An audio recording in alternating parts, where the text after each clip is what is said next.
इसका mock test 2 है। इसके 2 पार्ट्स और एक मॉक टेस्ट पहले बन चुका है, अगर आपने नहीं देखा है तो आप देख सकते हैं।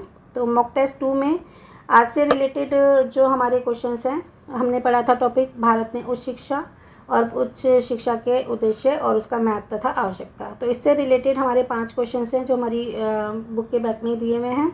तो हम पहले बुक से पढ़ रहे हैं, बैक क्वेश्चंस कर रहे हैं, उसके बाद हम प्रीवियस क्वेश्चंस एक साथ करेंगे। उसमें टॉपिक वाइज नहीं होगा, उसमें जितने भी प्रीवियस ईयर क्वेश्चंस अब तक इस चैप्टर से बने हैं उसको एक साथ डिस्कस करेंगे। तो फिलहाल हम इसमें क्या करने वाले हैं, टॉपिक वाइज क्वेश्चंस कवर करते हैं। तो इसमें आज की टॉपिक में सिर्फ 5 ही क्वेश्चंस हैं, तो इसको देख लेते हैं। हमारा फर्स्ट क्वेश्चन है, निम्न कथनों पर विचार कीजिए। नंबर 1, वर्ष 1857 में लंदन विश्वविद्यालय की तर्ज पर कलकत्ता, मुंबई तथा मद्रास विश्वविद्यालयों की स्थापना हुई थी। ये बात सही है या नहीं है? तो हम कहेंगे कि हाँ, ये बात सही है, क्योंकि हमने पढ़ा था कि 1857 में लंदन विश्वविद्यालय की तर्ज पर ही कलकत्ता, मुंबई और मद्रास विश्वविद्यालय की स्थापना हुई थी। अगर मेट्रोपॉलिटन सिटी में सिर्फ दिल्ली को छोड़ दिया जाए तो बाकी 3 जो हैं वो वहाँ पर विश्वविद्यालयों की स्थापना की गई थी। कब? 1857 में। और किसकी तर्ज पर? लंदन विश्वविद्यालय की तर्ज पर। ओके, तो ये वाला तो राइट आंसर है। सेकंड देख लेते हैं। वर्ष 1925 में इंटर यूनिवर्सिटी बोर्ड का नाम बदलकर भारतीय विश्वविद्यालय संघ कर दिया गया था। ये बात भी सही है, क्योंकि हमने पढ़ा था कि 1925 में इंटर यूनिवर्सिटी बोर्ड का नाम बदल दिया गया था और उसकी जगह रख दिया गया था भारतीय विश्वविद्यालय संघ। तो ये बात भी सही है। लेकिन हम थर्ड पार्ट भी पढ़ लेते हैं इसका। तो इसमें है, औपनिवेशिक समाज की सभी महिलाओं की पहुंच उच्च शिक्षा तक हो गई थी। तो औपनिवेशिक समाज की जब अंग्रेजों ने हमारे देश पे शासन किया हुआ था तो सभी महिलाओं की जो पहुंच थी ना वो उच्च शिक्षा तक हो गई थी। ये बात गलत है, क्योंकि हमने पढ़ा था कि औपनिवेशिक समाज में सिर्फ जो अभिजात्य वर्ग की महिलाएं थी वही उच्च शिक्षा प्राप्त कर पाती थी। निम्न जाति की या गरीब महिलाओं के लिए उस समय उच्च शिक्षा का प्रावधान नहीं था। ठीक है, तो हमारा फर्स्ट और सेकेंड जो है वो सही राइट आंसर है। तो हम इस पर बी पर टिक करेंगे, क्योंकि फर्स्ट और सेकंड दोनों ही पॉइंट सही हैं और तीसरा सही नहीं है। ओके, नेक्स्ट क्वेश्चन है, निम्न में से कौन ब्रिटिश शैली में निर्मित विश्वविद्यालय है? ठीक है, तो कलकत्ता, बॉम्बे या मद्रास? तो अभी भी मैंने पढ़ा है कि इसमें जो सभी के सभी हैं ना, कौन कौन से? कलकत्ता, बॉम्बे और मद्रास, ये ब्रिटिश शैली में, ठीक है, लंदन विश्वविद्यालय की तर्ज पर निर्मित विश्वविद्यालय हैं। तो ब्रिटिश शैली आ जाए या लंदन विश्वविद्यालय आ जाए, एक ही बात है। तो इसका आंसर होगा ये सभी। क्लियर?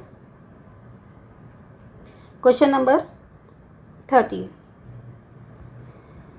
ब्रिटिश सरकार द्वारा निम्न में से किस स्थान पर संस्कृत महाविद्यालयों की स्थापना हुई थी? ठीक है, तो अगर ब्रिटिश सरकार द्वारा किस स्थान पर संस्कृत महाविद्यालय की बात की जा रही है, ठीक है, सिर्फ संस्कृत महाविद्यालय की बात की जा रही है, तो ये कहाँ पर हुई थी? ये हुई थी आगरा, दिल्ली और कलकत्ता, तीनों में। तो जब तीनों में हुई थी तो इसका राइट आंसर क्या हो जाएगा?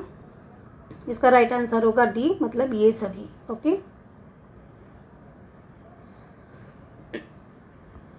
क्वेश्चन नंबर 14 है, भारत में उच्च शिक्षा के लक्ष्य निम्नलिखित में से कौन कौन से हैं? देखिए, आया भाई यूजीसी नेट नवंबर 2017 में। ठीक है, तो भारत में उच्च शिक्षा के लक्ष्य निम्नलिखित में से कौन कौन से हैं? तो इसका आंसर में हम पहले पढ़ते हैं अभिगम, फिर साम्या, गुण और प्रकर्ष, प्रासंगिकता, मूल्य आधारित शिक्षा और अनिवार्य एवं निःशुल्क शिक्षा। तो अगर उच्च शिक्षा का लक्ष्य की बात करें तो इसमें ये सभी आ जाएंगे, क्योंकि अभिगम, साम्य, गुण और प्रकाश, प्रासंगिकता भी होनी चाहिए, मूल्य आधारित शिक्षा भी होनी चाहिए, अनिवार्य एवं निःशुल्क शिक्षा भी होनी चाहिए। तो ये मूल्य ना मनी वाला मूल्य नहीं है, मूल्य है मतलब मॉरल वैल्यू वाला। ठीक है, तो अभिगम होना चाहिए, यानी कि विद्यार्थी को कुछ सीखने को मिले।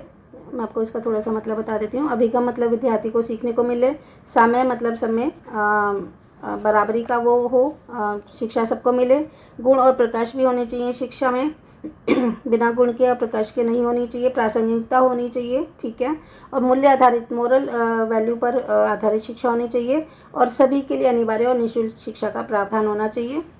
जैसे हमारे यहाँ भी जो भारत में है, हम कहते हैं कि कम से कम 8वीं तक तो सभी को अनिवार्य रूप से शिक्षा प्राप्त करनी चाहिए, और गवर्नमेंट स्कूल्स में ये बिल्कुल फ्री भी है। ठीक है, तो उस शिक्षा के लक्ष्य में कौन कौन से सही हैं? तो ये 6 के 6 सही हैं। इसका आंसर हो जाएगा सी।